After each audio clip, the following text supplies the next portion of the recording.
Hai pemirsa Banten TV, kali ini Randi kesempatan banget nih untuk ngobrol dengan Kepala DJKN Banten, Ibu Nuning Sri Rejeki. Dan juga Pak Dharma Setiawan, Kepala KPKNL Serang. Assalamualaikum Ibu. Waalaikumsalam. Pak, sehat Pak Ibu? Alhamdulillah. Jatuh.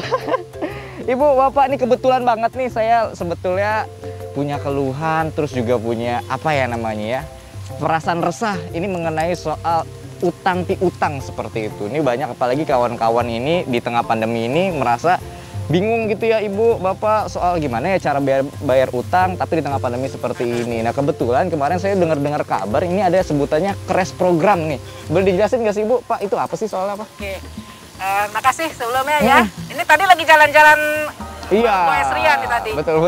Pas banget ya dengan suasana kita ada sosialisasi ya. Iya betul. Oke, kami memang di sini sedang mengadakan sosialisasi crash program tentang keringanan utang tahun 2021. Nah, crash program ini merupakan satu upaya dari pemerintah, khususnya Kementerian Keuangan, CEKI, Direktorat Jenderal Kekayaan Negara, untuk membantu atau untuk menyelesaikan piutang negara yang dilakukan oleh individu atau badan hukum yang dalam skala UMKM, dan juga penyelesaian ini diberikan untuk kemudahan bagi mereka.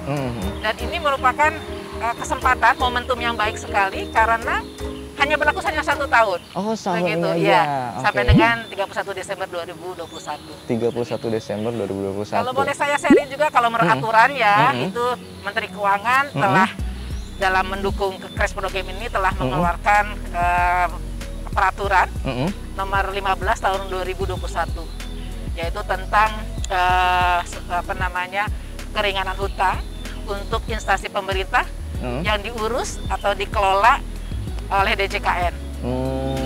Jadi ini merupakan momentum yang baik sekali. Momentum yang baik, betul. Dan ini masih banyak ya waktunya spare-nya sampai 31 Desember tadi. Iya, betul. Nah ini sebenarnya jenis-jenis piutang seperti apa sih yang sampai akhirnya boleh untuk melakukan crash program ini kayak gitu? Apakah utang perbankan juga bisa gitu Bu? Kalau utang perbankan ini prioritas dulu ya.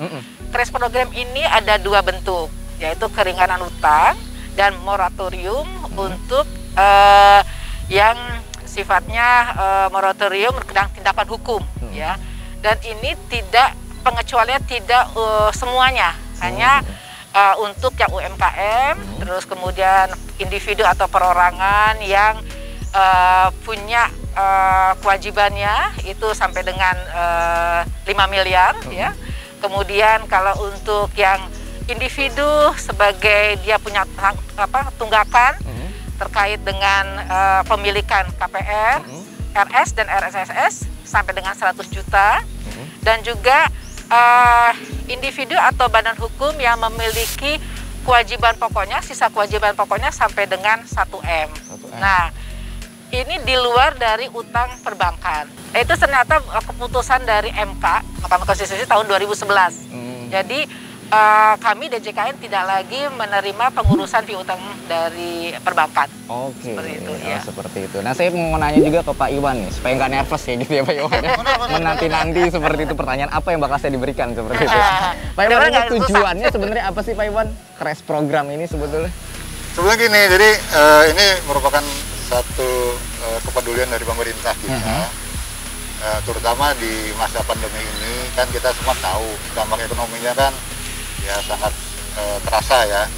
Jadi itu nanti untuk yang tadi sudah disebutkan sama Ibu Kandil ya, antara lain dengan yang UMKM sampai dengan 5 miliar, kemudian yang KPR, RS dan RS sampai dengan 100 miliar, dan untuk yang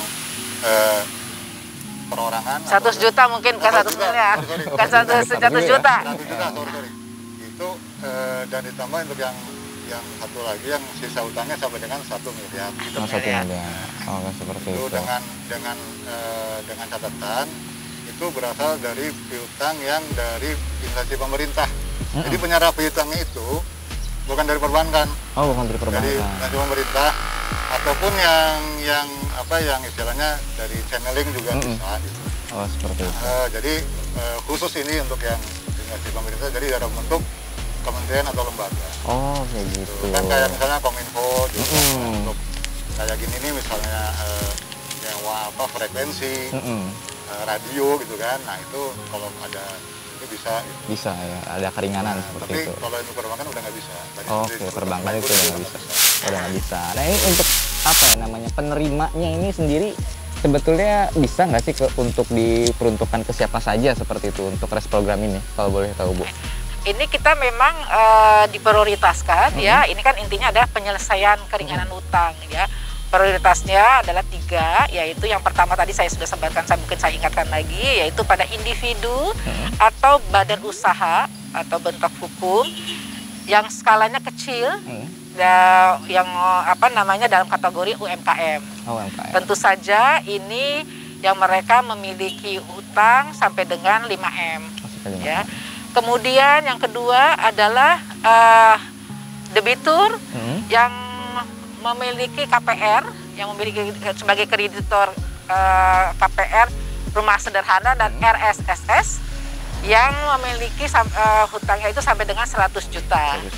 Nah, yang ketiga badan hukum ya yang sisa pokok kewajibannya itu sampai dengan 1M gitu. Itu yang Nah, di luar dari itu, kami khususnya tidak menerima dari perbankan. Oh, tidak. Dan juga untuk yang piutang dalam kategori TGR, ya. Jadi TGR atau ikatan dinas itu tidak kami. Atau juga aset-aset kredit XBDL, badan dalam likuidasi itu juga kami tidak menyelesaikan. Oh, itu. Jadi ada pengecualian. Tapi ini memang kami upaya pemerintah dalam rangka untuk memulihkan ya, memulihkan skala ekonomi yang sangat lemah dalam ini dalam upaya usahanya yaitu UMKM.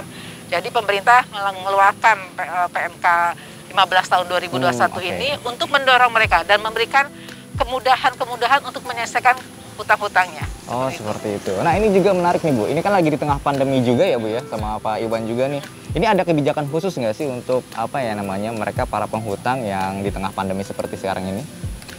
Perlakuan khususnya sih sebenarnya datanglah ke kami ya dengan mengirim surat, surat untuk mengajukan bahwa saya ingin menyelesaikan keringanan hutang saya ini ke KPKNL. Kami ada 3 di lingkungan KNWIL Banten ini. Ada di tempatnya Pak Iwan, KPKNL Serang. Kemudian yang 2 ada di KPKN Tangerang Raya.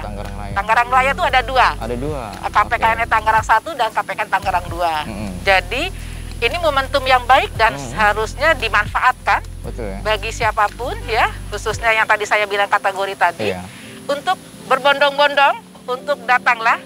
Tapi kalau memang tidak tahu caranya, kirimlah surat kepada kami. Nanti insya Allah dibantu untuk menyelesaikannya sepanjang dokumen-dokumen itu lengkap yang dipersyaratkan. Oh, seperti itu. Dan juga pengajuan surat itu sampai dengan 1 Desember 2021. Oh, surat. Karena penyelesaiannya itu sendiri tuntas sampai dengan tanggal 31 Desember. Jadi walaupun masih panjang ya permohonan mengirim surat itu, alangkah baiknya lebih awal. Lebih baik. Ya. Jangan ditunda-tunda. Iya. Yang ada nanti lupa lagi. Iya, betul. Betul. Nah, ini juga seputar masalah perutangan juga nih ya. Pak Iwan nih, ini sebetulnya ada biaya tertentu nggak yang dibutuhkan untuk proses penyelesaian utangnya itu sendiri? Kalau biaya yang dimaksud itu biaya administrasi, itu memang sebagai pendapatan negara, bukan pajak, PNBP. Yeah. Itu nanti ditentukan besarnya setelah kita putuskan berapa dia dapat keringanan utangnya. Karena tadi seperti Ibu bilang itu sebetulnya ada insentifnya, Mas. Jadi insentifnya itu semakin cepat menyelesaikan, semakin besar gitu. Dan itu semakin kesini, misalnya sebelum Juni itu bisa besar dapatnya gitu. Dibanding kalau tadi seperti Ibu bilang di akhir-akhir. Dan khusus untuk yang karena ini kan gini, Mas. Jadi setelah diberikan keringanan utang, itu paling lambat dia 2 bulan harus sudah menyelesaikan. Jadi kalau untuk yang tanggal 1 baru ngajuin, diharapkan tanggal 20 sudah selesai. Iya, karena nggak bisa sampai tanggal 31. Karena nanti juga kan kita semua tahu kan kalau Desember itu efektif paling sampai setengah Iya. pertengahan aja kan untuk keuangan ya, karena udah harus ada laporan akhir tahun dan sebagainya itu. Penutupannya. Atau kalau misalnya gini, ada debitur yang di lelang udah terlanjur diumumkan lelang. Itu pun kalau ngajukan ke kami masih bisa kami masih proses, bisa. Sampai dengan sehari menjelang. 1 hari sebelum pelaksanaan lelang gitu. Jadi misalnya lelangnya besok, hari ini masih bisa kami Lakukan. Proses. Oke, ini menarik. Nah, ini juga tadi soal kayak perlelangan juga. Ini juga mungkin masalah barang perhutangan yang juga mungkin disengketakan dalam hukum, proses hukum seperti itu, Bu atau Pak Iwan. Itu gimana? Apakah ada keringanan juga atau seperti apa? Jadi ini tadi saya melengkapi apa yang Pak Iwan sampaikan ya. Memang dalam pengenaan biaya administrasi itu ada, tapi sepanjang memenuhi ketentuan peraturan perundang-undangan. Oke. Nah, jadi kalau misalnya melalui PRES program ini, biaya itu akan dihitung besarannya setelah dihitung berapa besaran keringanan hutangnya, itu baru disampaikan. Tidak dalam di muka, tapi dihitung dulu. Gitu. Dan tentu saja besaran itu sesuai dengan ketentuan. Ketentuannya apa saja? Sesuai dengan KRES program ini, sepanjang debitur atau individu memiliki hutang dan memiliki jaminan, dia akan dengan memiliki jaminan, dia mendapatkan keringanan 35%. Nah, kalau dia menyelesaikannya sampai dengan bulan Juni, dia akan mendapatkan keringanan tambahan 50%. 50%. Gitu tambahannya. Nah, kemudian kalau misalnya yang bersangkutan itu menyelesaikan sampai dengan bulan Juli, nah itu dia akan mendapatkan sekitar 20%. 20% dapat 35%, 20% ya. Nah, sampai dengan September dia akan menerima keringanan tambahan sekian gitu lagi. Jadi selama berturut-turut dan juga segera secepat mungkin keringanannya lebih besar. Lebih besar, betul. Tapi kalau individu atau badan hukum tersebut tidak memiliki jaminan, dia akan dikenakan 60%. Oh, 60%? Iya. Tapi tetap keringanan tambahan tetap ada, tapi 50%, 20% tadi saya sampaikan. Tapi tetap jumlahnya tentu saja dari awal akan lebih besar kalau tidak ada jaminan. Nah, seperti itu. Jadi, dari terkait jaminan tadi, ini ada kaitan juga dengan lelang. Sepanjang jaminan itu clear and clean, ya, tidak ada masalah hukum, tidak ada yang menggugat, itu jaminan itu bisa dilelang. Nah, itu juga dibantu oleh KPKNL. Oh, seperti itu. Jadi tetap akan aman lah ya, tetap akan termasuk juga dalam bisa masuk juga dalam KRES program ini. Iya, seperti betul, itu. Bisa Oke. Nah, ini peran kementerian juga nih, mungkin ada nggak sih kementerian lembaga sebagai penyerah piutang dalam KRES program ini seperti apa ya? Ada beberapa ya kalau tidak saya. Kalau yang saya ingat tuh Kementerian Kominfo, ya, kemudian Kementerian Kehutanan itu juga ada. Memang belum semua. Nah, ini adalah dengan adanya KRES program ini saya menghimbau dan meminta dukungan serta kerjasamanya karena ini kerja bersama, kolaborasi ya dalam arti membantu memulihkan ya ekonomi kita bersama di Indonesia ini melalui keringanan hutang pada skala usaha yang kecil, UMKM, dan tentu saja melalui instansi-instansi yang melakukan penyelesaian hutang ini sebagai penangguh hutang ya.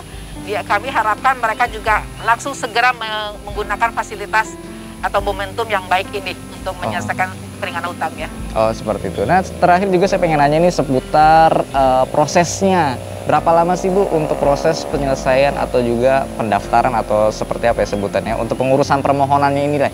Kalau tidak salah sepanjang, ya saya tolong koreksi ya. Kalau lengkap dokumen dan clear ya semua dokumen-dokumen yang persyaratannya itu kan awalnya begini dulu, saya kasih tahu dulu mungkin ya sebaiknya. Si debitur atau individu itu mengajukan surat permohonan untuk melakukan keringanan hutang.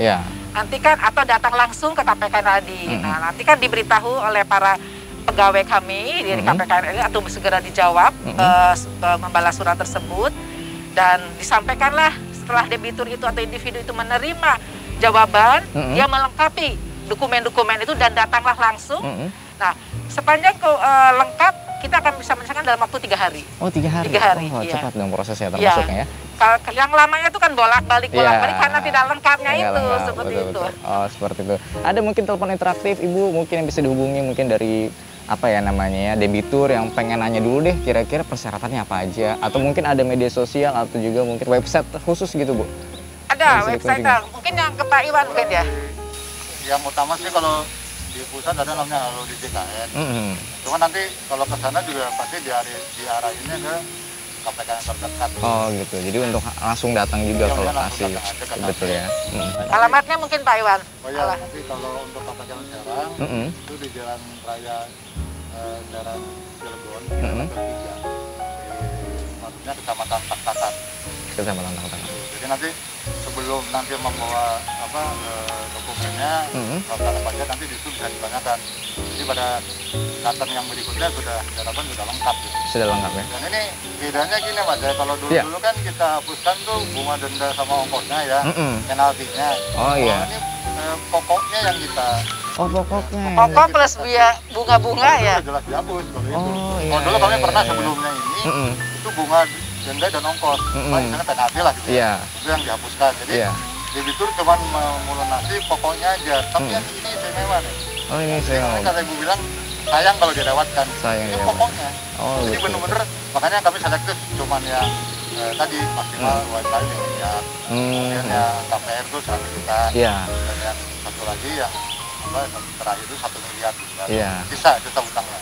Jadi kalau yang itu juga dengan catatan mereka memang benar-benar nggak mampu. Iya. Ada surat dari instansi berwenang misalnya kan, menyatakan bahwa mereka tidak mampu. Atau kalau tadi masalahnya perannya KL kementerian lembaga, itu kami sebenarnya memang di KPK misalnya wajib ya hukumnya untuk menanyakan atau berkomunikasi dengan mereka untuk memastikan berapa sih sebetulnya utang pokoknya sih itu yang mengajukan permohonan ke kami. Karena sih pada saat kami memberikan potongan itu atau keringanan itu memang benar-benar segitu. Dan persentasenya lumayan besar. Juninya. Iya benar. Ya, apa namanya 50% ya itu keringanan utang tadi selain tadi 35% kalau punya jaminan ya. Plus keringanan utangnya 50% dari sisa utang pokok ya, itu pada sampai dengan bulan Juni. Nah, kalau sampai dengan akhir September itu sekitar 30% dan utang pokoknya ya. Dan sampai dengan Oktober itu sekitar 20%. Jadi semakin mendekati akhir crash program ini semakin kecil persentasenya keringanannya. Jadi lebih baik lebih awal lebih baik gitu. Betul. Nah itu kesempatan banget ya. Nah, Bu, ya, momentum yang sangat baik sekali kalau betul. Karena pasti otomatis di tengah pandemi seperti ini dengan adanya masalah mungkin mereka juga akan mengurusi kesehatan mereka. Betul. Dengan adanya keringanan piutang seperti ini, beban mereka jadi terangkat seperti itu. Apalagi untuk Anda teman-teman saya yang menghutangi saya, belum bayar juga, sekarang bayar ya. Ada diskon 50% pokoknya, sampai dengan bulan Juli Pak Pemirsa. Iya. Luar biasa, terima kasih nih terima kasih. Pak Iwan, luar biasa informasinya. Luar biasa, semoga sih memang harapan kita, tentu saja para debitur ini bisa langsung menjegerakan untuk membayar utangnya Bu ya. Oke, terima kasih Bu. Tahun depan belum tentu ada lagi, betul sekali. Baiklah, terima kasih sekali lagi Ibu nih, Pak Iwan nih, mohon maaf nih ganggu waktunya ya. Kalau bisa nanti kita sepedaan bareng dong Bu. Iya benar, boleh ya, genagin ya. Protokol kesehatan dijaga luar biasa. Semoga cepat berlalu ya, COVID ya. Amin ya, agak capek juga ngaku ya pakai masker mulu. Capek kayak gitu banget ya. Baiklah pemirsa, setelah ini akan ada keseruan lainnya juga, tetap saksikan terus Guys Pagi. Yuk, bisa yuk.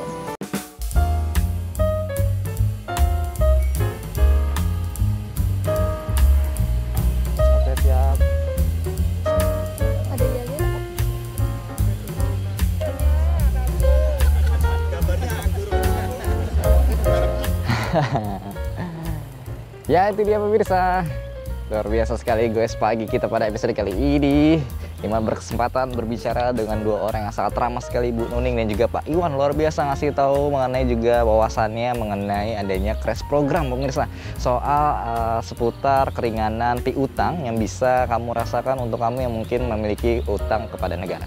Tapi luar biasa sekali, terima kasih banget pastinya buat rekan-rekan dari DJKN dan juga KPKNL yang ada di Serang, secara khusus juga Pak Iwan dan juga Bu Nuning atas waktunya bisa ngobrol bareng Randi. Wah luar biasa, bangga pokoknya, ini kayak puncak karir saya tuh di sini gitu.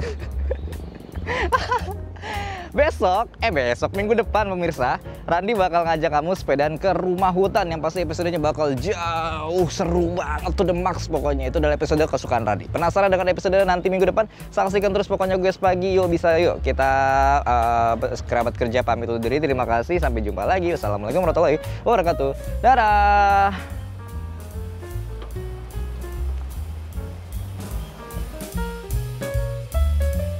sorry bukan keringanan pajak ya. Ulang.